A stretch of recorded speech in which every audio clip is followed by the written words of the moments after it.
Hi hello నమస్తే welcome back to the channel. నేను మీ Ram. Kannappa 2 teaser అయితే ఈరోజు రిలీజ్ అయింది.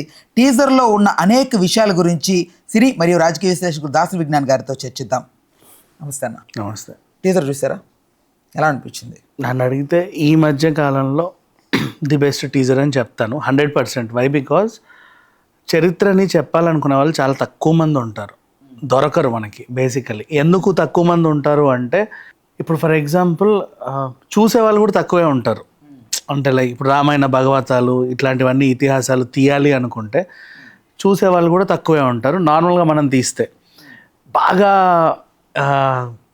ఒక విజువల్ వండర్లా తీయాలి అంటే 500-600 కోట్లు ఖర్చు అవుతాయి. అప్పుడు ఏంటంటే వర్కౌట్ అవుద్దా లేదా మార్కెట్ పరంగా, అబ్బా ఎందుకు అన్నట్టు ఆలోచిస్తారు ప్రొడ్యూసర్లు కూడా. ఇంతకుముందు కూడా అంతే. పాత రోజుల్లో కూడా ఇలాంటివి ఇప్పుడు ఫర్ ఎగ్జాంపుల్ టీవీలో కూడా మామూలుగా చెప్పాలంటే ఈ జానపదాలు కానీ లేకపోతే ఈ టైప్ ఆఫ్ సోషియో ఫ్యాంటసీలు కానీ చారిత్రాత్మకమైనవి కానీ తీయాలి అంటే వాళ్ళు చాలా ఇబ్బంది పడేవాళ్ళు. అబ్బా డబ్బులు వస్తాయా రావా, స్లాట్ వాల్యూ ఉంటుందా ఉండదా అని చెప్పేసి. బట్ ఇప్పుడు చాలా ధైర్యం చేసి అంటే అసలు ఒక హీరో మీద డబ్బులు పెట్టాలంటే ఆ హీరోకి అంత మార్కెట్ ఉందా లేదా అని ఆలోచించే రోజులు ఇప్పుడు ప్రజెంట్ జనరేషన్. అవి ఏవి పట్టించుకోకుండా సింపుల్గా చెప్పాలంటే ఒక చారిటీ టైప్ సినిమా లాగా అనిపిస్తుంది వాళ్ళ మనసులో. నేను ఈ సినిమాని జనాలకు తీసుకెళ్ళాలి. అది ఆల్రెడీ విష్ణు గారు ఇంతకుముందు కూడా అప్పుడెప్పుడో గ్లిమ్స్ రిలీజ్ అప్పుడు కూడా చెప్పాడు టీజర్ అప్పుడు. నాకు 2015 నుంచి కథ రాసుకుంటున్నా అనుకున్నా తీయాలని. ఎప్పుడు శివానుగ్రహం వస్తుందో అప్పుడే తీద్దాం అనుకున్నాను. అనుకోకుండా ఓ రోజు వచ్చింది, బాగా వెళ్ళి వర్కౌట్ చేశాను, కథ మీద పట్టు వచ్చింది, అప్పుడు తీద్దాం అనుకున్నాము. అలా స్టార్ట్ చేస్తే ఇప్పటికీ ఈ జర్నీ పూర్తయింది అని. దీన్ని ఏమంటారు, ఇండోనేషియా ఎందుకు అంత దూరం ఎందుకు అనే వాళ్ళకు కూడా ఒక ఆన్సర్ ఉంది. ఇప్పుడు మనం గ్రీన్ మ్యాట్లో చేసి దాన్ని నువ్వు ఎన్ని అద్భుతాలను సృష్టించుకొని రెండరింగ్ చేయాలన్నా కూడా అంతే కాస్ట్ అవుతుంది, ఇంకా ఎక్కువ అవుతుంది. సో ఇదేంటంటే వీళ్ళకి న్యాచురల్గా వర్కౌట్ అయిపోయింది. అందరిని ఒకసారి తీసుకెళ్ళి అక్కడ పెట్టడమే, ఇంకా లొకేషన్స్ అని మనమే ఇష్టం ఉన్నట్టు ఆడుకోవచ్చు. ఇలా బడ్జెట్ తక్కువ ఇది.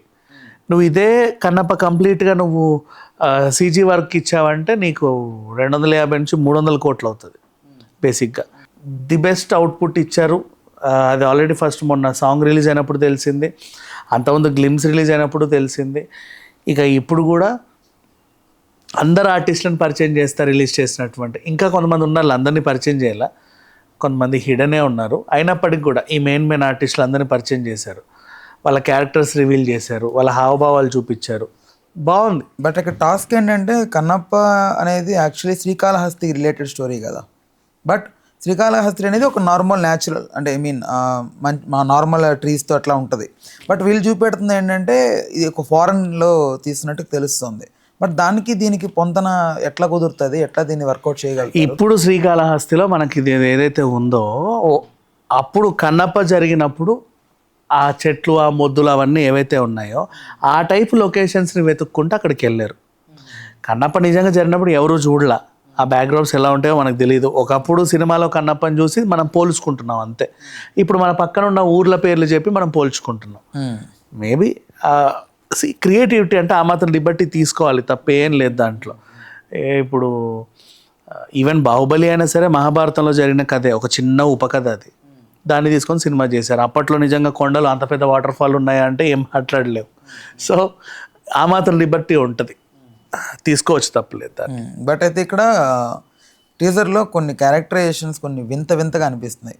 సో లైక్ గూడాల్లో ఉన్నట్లు ఎవ్రీబడి ఆర్ ట్రైబ్స్ అలాగే ఉంటారు, అడవుల్లోనే ఉంటారు, అలాగే ఉంటారు. ట్రైబల్స్కి వాళ్ళ వేషధారణ అలంకరణ అన్నీ డిఫరెంట్గానే ఉంటాయి. నువ్వు ఎన్నెన్నో తగిలించుకోవచ్చు నీ ఇష్టం. టీజర్లో అందరూ అంటే యాక్టర్స్ ఎవరైతే కనపడుతున్నారో వాళ్ళందరూ కూడా మా ఎలక్షన్ టైంలో మంచు విష్ణు పక్కన నిలబడ్డ ఎవరైతే ఆ ప్యానల్ సభ్యులు ఉంటారో వాళ్ళే కనపడుతున్నారు ఎక్కువగా. అంటే ఏంటి రీజన్? అలా సపోర్ట్ చేస్తే ఇలాంటి సినిమాలో పెట్టుకుంటారు. ఇది తప్పు. మా ఎలక్షన్ అప్పుడు మోహన్ లాల్కి ఏం సంబంధం? బిగ్ యాక్టర్స్ మనం ఇక్కడ తెలుగు ప్యానల్ గురించి మాట్లాడుతున్నాం. సురేఖ గారు కానివ్వండి, అయ్యో రామచంద్ర, వాళ్ళంతా మా ఆర్టిస్టులు. మంచు విష్ణు ఉన్నా వాళ్ళే ఉంటారు, చిరంజీవి సినిమా ఉన్నా. మరి అట్లాంటప్పుడు బోలాశంకర్లో కూడా ఉంది సురేఖవాణి. మరి ఏంటి? ఇప్పుడు బోలాశంకర్లో ఫుల్ లెంత్ రోలే కదా ఆమెది కూడా. మా ఎలక్షన్ తర్వాతేగా బోలాశంకర్ కూడా వచ్చింది. మరి దానికేం మాట్లాడతాం? అదేం లేదు, ఎవడో అనుకుని ఉంటాడు ఇట్లాంటి, మీరు సోషల్ మీడియాలో చిల్ల చితక న్యూస్లన్నీ రాసే స్ప్రెడ్ చేసేవాడు ఉంటాడు, ఎవడో అడ్రస్లని ఒకటి చెప్పుంటాడు. బట్ అదేం చూడాల్సిన అవసరం లే. వాళ్ళంతా మా ఆర్టిస్టులు, మంచు విష్ణు ఆర్టిస్టులు కాదు, మంచు విష్ణు అసోసియేషన్ కూడా కాదు, అది మా అసోసియేషన్. సో అందరినీ వాడుకున్నాడు అంతే, అదేం లేదు. ఇప్పుడు రుద్ర క్యారెక్టర్కి సంబంధించి ఇది వరకు ట్రోల్స్ వచ్చాయి ప్రభాస్ గారికి సంబంధించి. సో బాగలేదని, అట్లా ఉన్నారు ఇట్లా ఉన్నారని, లేకపోతే డమరుకంలో రాక్షసుడు సంథింగ్ అతని పక్కన ఉంటా, అట్లాంటి దాంతో పోలీసు కొంతమంది ట్రోల్ చేశారు. బట్ ఈరోజు లిటరల్లీ ఒక చిన్న లాస్ట్ ఎండింగ్లో ఒక లుక్ అట్లా కనపడంగానే ఒక చిన్న గూస్ బంప్స్ అలా వచ్చాయి. అయితే ప్రభాస్ గారి క్యారెక్టరైజేషన్ ఎలా ఉండే అవకాశం ఉంది మీ అభిప్రాయం? ఖచ్చితంగా ప్రభాస్ గారిని పెట్టారు, పాన్ ఇండియా లెవెల్ స్టార్ని పెట్టుకున్నాడు అంటే ఆ మాత్రం ఎలివేషన్స్ ఉంటాయి, ఆ సీన్స్ కూడా అలాగే ఉంటాయి. పెద్ద పెద్ద ఆర్టిస్టులను పెట్టుకున్నప్పుడు ఏంటంటే నువ్వు క్యామియోస్కే పరిమితం చేయకుండా వాళ్ళ డేట్స్ని పూర్తిగా అంటే గెటప్ వేసిన తర్వాత ఫుల్గా యూటిలైజ్ చేసుకుంటారు. కొంచెం స్క్రీన్ స్పేస్ వీలైనంత వరకు పెంచాలని ట్రై చేస్తాడు. ఇంకోటి చెప్తాను విను, మంచు విష్ణు లాంటి ఒక హీరో ప్రభాస్ని పెట్టుకొని చేశాడు అంటే ఆయన ఒప్పుకోవడం కూడా ఒక గ్రేట్. అసలు ఈయన పెట్టుకోవాలని ఆలోచన రావడం కూడా గ్రేట్. ఎందుకంటే ఇంతమందిని పెట్టుకుంటే నేను ఎక్కడ డీవియేట్ అయిపోతానన్న ఫీలింగ్ కూడా లేదు. నేను సినిమా చేస్తున్నాను, నా క్యారెక్టర్ ఇది, తిన్నాడు అంతే. ఆ క్యారెక్టర్కి ఈయన సూట్ అవుతాడు, ఈ క్యారెక్టర్ ఈయన సూట్ అవుతారు, అలాగే వెళ్ళాడే తప్పితే ఇంకా ఎక్కడ ఏమనిపించలే. డేవన్ ఎంత కలెక్ట్ చేయొచ్చు నాకు అన్నప్ప? అంత చెప్పలేము. డేవన్ ఎంత కలెక్ట్ చేయొచ్చు? ప్రభాస్ గారు ఉన్నారు కదా ఇక్కడ మెయిన్, అది వీళ్ళు ఉన్నారు వాళ్ళు ఉన్నారు అనేది లేదు. ఈ మూవీకి తగ్గ మార్కెటే ఉంటుంది. వాళ్ళు రిలీజ్ చేసుకునే థియేటర్స్ని బట్టి వాల్యూ ఉంటుంది అంతే. కాంపిటీషన్ని బట్టి, రిలీజ్ చేసుకునే థియేటర్స్ని బట్టి, నువ్వు ఎవరున్నా సరే కాంపిటీషన్ ఉంటే నీకు రావాల్సిన కలెక్షన్స్ తగ్గివే వస్తాయి. ఇప్పుడు ఫర్ ఎగ్జాంపుల్ పుష్ప ఉంది, సోలోగా వచ్చింది, దేవరా సోలోగా వచ్చింది, అట్లా వస్తే వచ్చే కలెక్షన్స్ వేరు. నువ్వు ఎంత రిలీజ్ చేసుకుంటే అంత. అక్కడ ఎవరు ఉన్నారు అనేది కాదు, నువ్వు ఎవరు లేకుండా కూడా జస్ట్ మన ఇద్దరిని కూర్చోబెట్టి కూడా నువ్వు సినిమా తీసి ప్రపంచవ్యాప్తంగా ఒక 1,00,000 స్క్రీన్లలో రిలీజ్ చేస్తే కూడా నీకు ఫస్ట్ డే 500 కోట్లు వస్తాయి. అదే విషయం అది చెప్తున్నా. సో ఇక్కడ వాళ్ళు ఉన్నారు వీళ్ళు ఉన్నారు అనేది కొనసాగింపుకు ఉపయోగపడుతుంది తప్ప ఫస్ట్ డేకి పెద్దగా యాప్టే ఉండదు. నువ్వు ఎన్ని రిలీజ్ చేసుకుంటే అంతే డబ్బులు వస్తాయి. రైట్. ఇప్పుడు కన్నప్ప అనే సబ్జెక్ట్ ఫస్ట్ నుంచి కూడా విష్ణు అనే పేరే వినపడుతుంది తప్ప దీని డైరెక్షన్ ఎవరు, కెమెరామ్యాన్ ఎవరు, ప్రొడ్యూసర్ ఎవరు, మ్యూజిక్ డైరెక్టర్ ఎవరు, ఇలాంటి ఎలిమెంట్స్కి సంబంధించి ఎక్కడ ఎస్టాబ్లిష్ అవ్వట్లేదు. అదర్ మూవీస్ కన్నిటికి కూడా బాగానే వినిపిస్తూ ఉంటుంది అబ్బాస్ అనేది. బట్ ఇక్కడ విష్ణు తప్ప ఇన్ ఫ్రంట్ ఆఫ్ ఇంకెవరు కనపట్లేదు. ఏంటి రీజన్ దీనికి? కన్నప్పకి విష్ణు తప్ప మిగతా అందరూ కనబడుతున్నారు అనేదే ఫీలింగ్ మొన్నటి వరకు మాకు. యాజ్ ఆర్టిస్ట్ వైజ్ కాదు, అందరూ కూడా టెక్నికల్ వైజ్గానే మహాభారతం డైరెక్టర్ అంట ఆయన మొత్తం డైరెక్టర్ మీదనే ఉంది. అసలు పలానా ఆయన మ్యూజిక్ అంట అని ఆయన మీదే ఉంది ఫోకస్ అంతా. విష్ణు చాలా తక్కువ ఫోకస్ ఉంది, మిగతా వాళ్ళ మీదే ఎక్కువ ఫోకస్ నడుస్తుంది కన్నప్ప పైన. యాక్చువల్గా టైటిల్ రోల్ మాత్రమే విష్ణు, కానీ కంప్లీట్ సాంకేతిక నిపుణులనే హైలైట్ చేస్తాను. నిన్న ముంబైలో కూడా కంప్లీట్ సాంకేతిక నిపుణుల గురించే మాట్లాడారు అందరూ. ఎక్కడ చూడు వాళ్ళే హైలైట్ అవుతున్నారు. నీకు వచ్చిన ఇన్ఫర్మేషన్ ఉల్టా వచ్చింది. బట్ విష్ణు చాలా తక్కువ ఉన్నాడు, మిగతా వాళ్ళు ఎక్కువ ఉన్నారు ఆర్టిస్ట్ వైజ్గా, టెక్నికల్ వైజ్గా. అంటే ఇక్కడ మెయిన్గా అంత ఫోకస్ అవడానికి కారణం విష్ణు గారికి అంత బడ్జెట్ అని పెట్టి చేసుకోవడమా? అదేనా? అట్లా కూడా ఏం లేదు. ఆ సినిమాకి అంత అవసరం, వాళ్ళు అనుకున్న కాన్సెప్ట్కి అంత అక్కడ విష్ణువే ఉండాల్సిన అవసరంలా.